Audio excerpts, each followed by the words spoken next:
இன்றைய தினம் ஒரு பதக்கம் வழங்கக்கூடிய ஒரு நிகழ்ச்சியில் ஒரு மேடையில் மரியாதைக்குரிய அண்ணன் திரு அண்ணாமலை அவர்கள் சிறப்பு விருந்தினராக அழைக்கப்பட்டு எல்லா இளைஞர்களுக்கும் பதக்கம் வழங்கிக்கிட்டு இருந்தார்.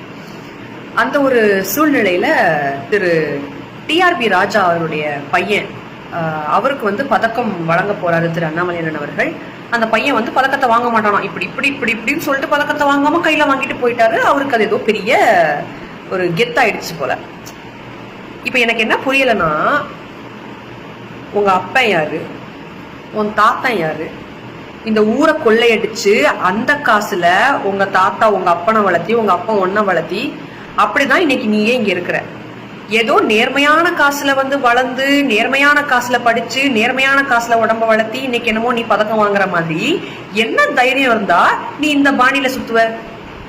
நான் இப்படி கேட்க கூடாது, ஆனா நான் இப்படிதான் கேட்கணும்ன்ற முடிவுல தான் இன்னைக்கு நான் இந்த வீடியோ போடுறேன். என்ன ஒரு அருகதையோட நீ இந்த செயலை இன்னைக்கு செஞ்ச?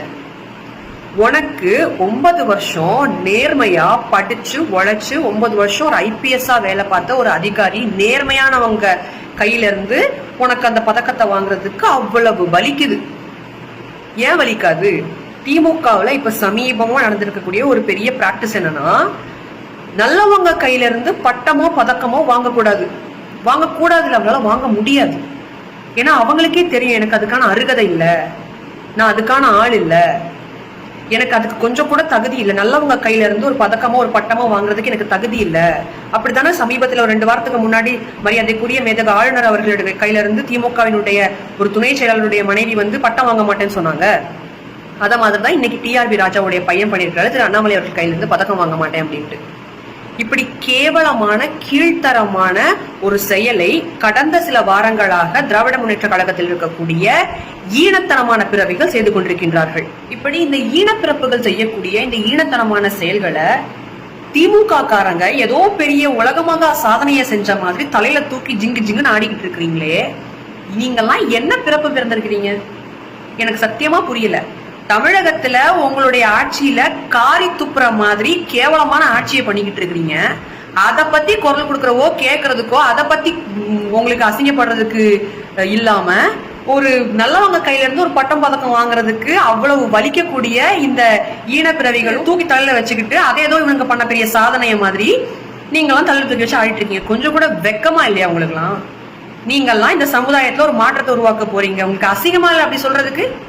அந்த நிகழ்ச்சி முடிஞ்சதுக்கு அப்புறம் கூட ஒரு பத்திரிகையாளர் சந்திப்புல மரியாதைக்குரிய திரு அண்ணாமலை அவர்கள் சொல்றாங்க, அந்த பையன் எங்க இருந்தாலும் நல்லா இருக்கணும், நல்ல உயரங்களுக்கு எட்டணும், அந்த பையனுடைய உயரங்கள் இன்னும் படிப்படியாக உயர்ந்துகிட்டே இருக்கணும் அப்படின்னு சொல்லி நல்ல வார்த்தையை சொல்றாங்க. இதுதான் மேன் மக்களுக்கும் ஊரை கொள்ளையடிச்சு அதுல உடம்ப வளர்த்துன இந்த ஈனப்பிறவிகளுக்கும் திருட்டு பசங்களுக்கும் இருக்கக்கூடிய வித்தியாசம். மேன் மக்கள் யாரு, கீழ் மக்கள் யாரு அப்படிங்கிறது ஜாதிய ரீதியா வரக்கூடாதுங்க. ஒரு நல்ல குணம், ஒரு நல்ல நாகரிகமான ஒரு பண்பு மனிதர்கள் மத்தியில இருக்குதா, யாருக்கு இருக்குது யாருக்கு இல்ல அப்படிங்கறத வச்சுதான் மேன்மக்கள் யாரு கீழ் மக்கள் யாருங்கிறத நம்ம முடிவு பண்ணணும். ஜாதி ரீதியா முடிவு பண்ணக்கூடாது. அப்படி பார்க்கும்போது இந்த நல்ல குணமும் நாகரிகமான பண்பும் இல்லாத இந்த மாதிரி ஈனப்பிறவிகள் தாங்க உண்மையான கீழ் மக்கள். இப்படி ஒரு தரங்கெட்ட செயலை செஞ்சுட்டு தான் தான் பெரிய இவன்னு நினைச்சிட்டு இருக்கக்கூடிய அந்த சிறுவன் இன்றைக்கு ஒரு நல்ல பண்பையும் நற்குணத்தையும் நாகரிகத்தையும் இழந்து விட்டான் என்பதுதான் நிதர்சனமான ஒரு உண்மை.